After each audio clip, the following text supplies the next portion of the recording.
In the first session, we have discussed what is fatigue, how many types and states of fatigue. In the second session, we were talking about the signs and symptoms of fatigue, how to identify the individual is under the effect of fatigue. In the last session, session 3, we have discussed completely about the fatigue effect over performance, work activities, and over health. Today, I'm going to highlight how can a workplace address fatigue? What are the contributory factors that may increase the level of fatigue and how we can reduce fatigue at home, at our workplaces, and what are the basic and simple steps, simple precautions by adopting all these we can reduce the amount of fatigue at work, at home. But before going in depth, I would like to memorize you that you are on the platform of safety first life.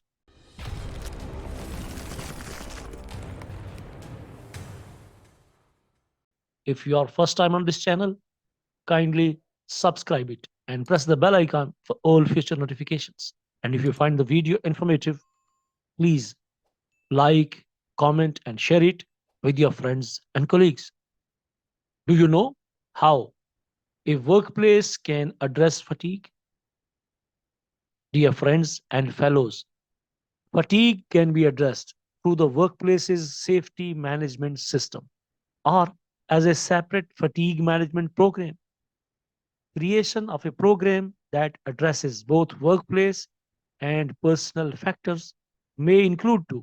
Number one, identify the hazards and conduct a risk assessment for factors associated with fatigue. Number two, develop and implement the organization's response to when a person is experiencing fatigue. Number three, document of the steps to take to report fatigue in self or others. Number four, design the work area to have appropriate lighting, temperature, and noise levels. Number five, develop administrative practices such as maximum hours of service, appropriate shift rotation, extended workdays, reducing or eliminating the need to do high risk activities between certain hours. For example, between the hours of midnight and 6 a.m., etc. Number six, assess physical and mental job demands with respect to the capability of the individuals. Number seven, provide appropriate work where possible. For example, try to offer a variety of tasks that vary in interest and movement throughout the shift. Number eight, provide lodging or areas to rest or sleep where appropriate and necessary. Number nine, educate and train about fatigue, including recognizing signs and symptoms of fatigue, how to gauge alertness, or steps to help achieve better sleep. Number 10, provide medical screening for health issues that may affect sleep. Number 11, provide mental health services, including employee assistance programs as needed and as your company policy and procedures. Number 12, include fatigue as a possible factor and related causes of fatigue when investigating accidents or incidents on your workplace. These are only 13 points, but very important points. In other words, you can say this is the fatigue hierarchy of controls, how you can prevent, how you can avoid, or even how you can minimize the effects or impacts of fatigue if you are going to follow these 13 golden safety rules with regards to fatigue at work. Another important question: that is deeply linked with fatigue. How much sleep do a person need, dear friends and fellows? It varies. But on average, studies says we need at least 7 to 9 hours every day. Studies have reported that most night shift workers get about 5 to 7 hours less sleep per week than a day shift workers. Humans follow an internal or biological clock cycle of sleep, wakefulness, and alertness. Although these circadian rhythms are influenced by external clues such as the sun setting and rising, it is the brain that sets your pattern. Most cycles are 23 to 25 hours long, and there are natural dips or periods when you feel tired or less alert, even for those who are well rested. This is not an easy point. You need to understand what is circadian rhythm and how external clues are linked with sun setting and rising. After understanding how a workplace can address fatigue, how much sleep do people need, let us understand now how we can get a better sleep, what precautions, what safety measures are needed to sleep well. Because if we are on bed and we are not able to sleep, it means on the day of work, we will be under stress and under the effect of fatigue. We cannot show the accurate, exact, and the expected performance as per the client or company requirements.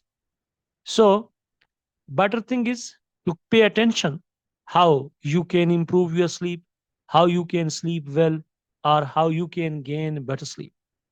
There are 2 points: prevention and secondly, sleep hygiene. So, what to prevent?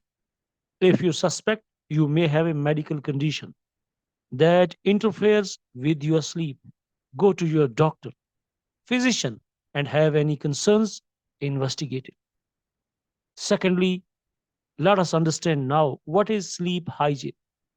Dear friends and fellows, there is no one way to get a good sleep. What works for one person may not work for another.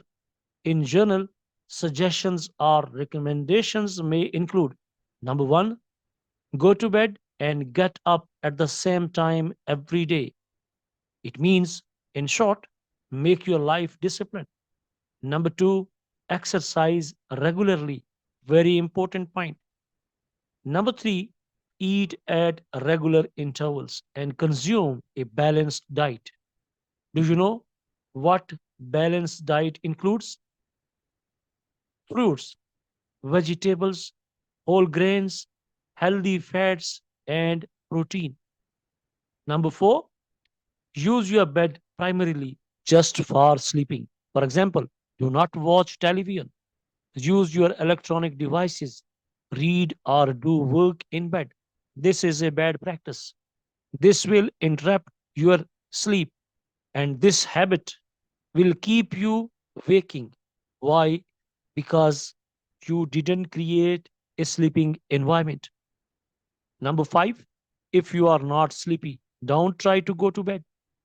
Get up and read or do something quiet instead. Number six, avoid caffeine, tobacco, or alcohol.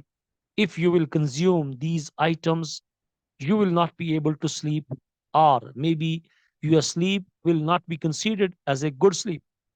You might be under the effect of fatigue once you are at work second day. Number seven, turn off the phone ringer and answering device speaker of phone notifications. Number eight, ask family members to be respectful if one person is sleeping. Family members can use headphones for the TV and radio if it is necessary. Number nine, make the room as dark and quiet as possible. Use heavy, dark curtains, blinds, or a sleeping eye mask. Soundproof the room where possible, or use earplugs.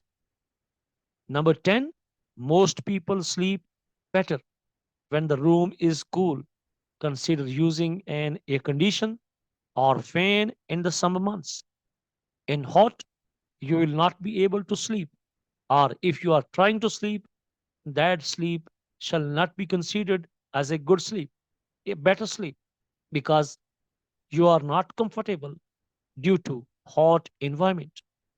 After understanding how much do people need sleep a day, what is a better sleep, let us discuss some tips for good eating habits that help encourage sleep. The most important point here is establish regular eating times.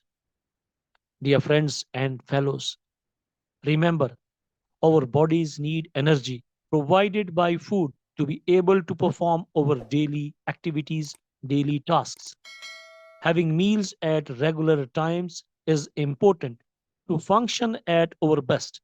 If you tend to skip meals or eat at irregular times, you may experience fatigue, food cravings, or increased eating at the next meal.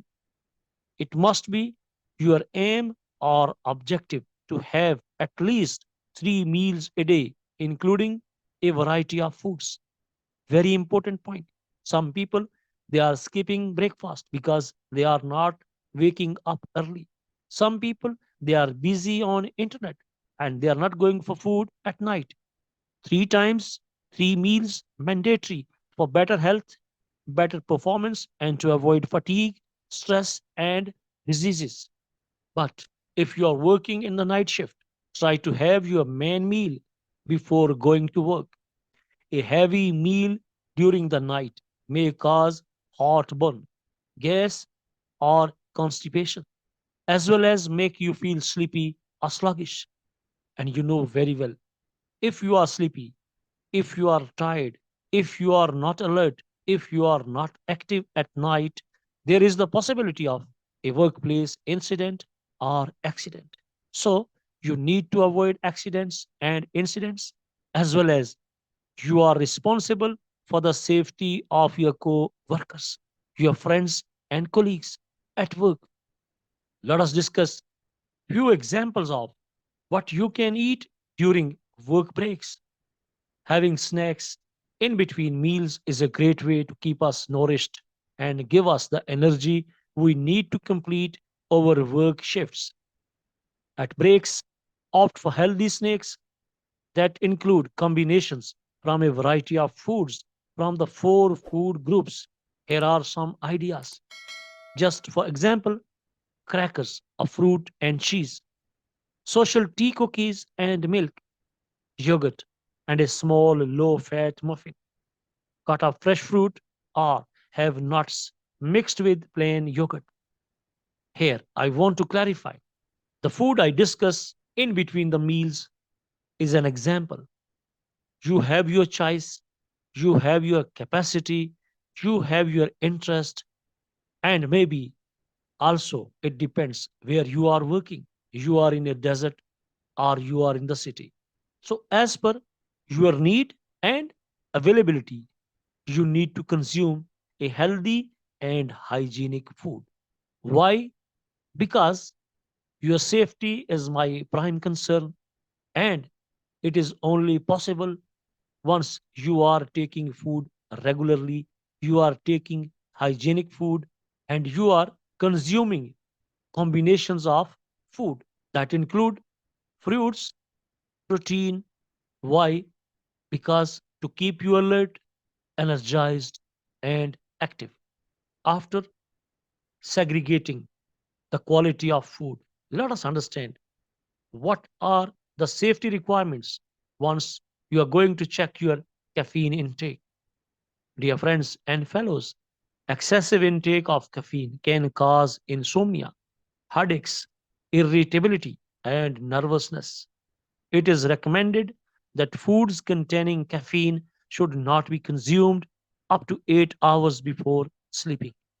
Common caffeine sources may include coffee, tea, iced tea, cola drinks.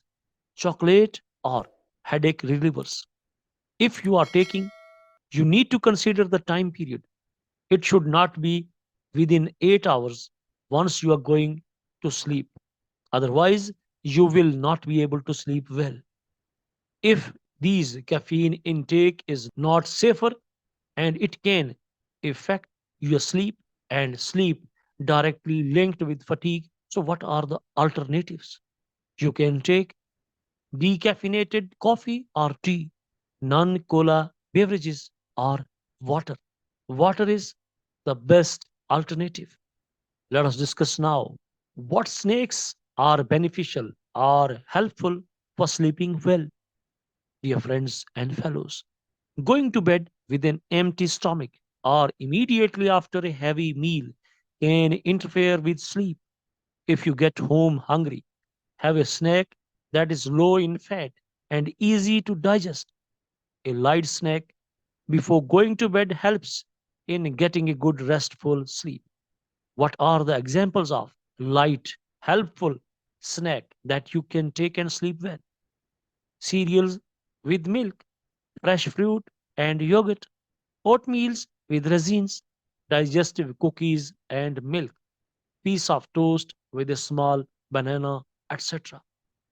I hope you can understand well what is the contribution of food and sleep in the management of fatigue at work, fatigue at home, how you can choose the healthy food, how you can sleep well. In the upcoming training session, I would like to highlight how we can prevent, how we can create a fatigue free an environment where there is a minimal chances of fatigue effects, impacts, and how we can control fatigue by implementing, by changing the patterns of work and with the help of top management as per the safety rules and regulations. Training session part 4, workplace fatigue and the contributory factors, how we can improve sleep, how we can take healthy and hygienic food, and how it helps to reduce the impact and effects of fatigue is over. If you have any question, please ask in the comment section. Thanks for watching and don't forget to like, comment and share the video. Hope to see you soon with a new HSC tutorial. Until then, take care, good luck and goodbye.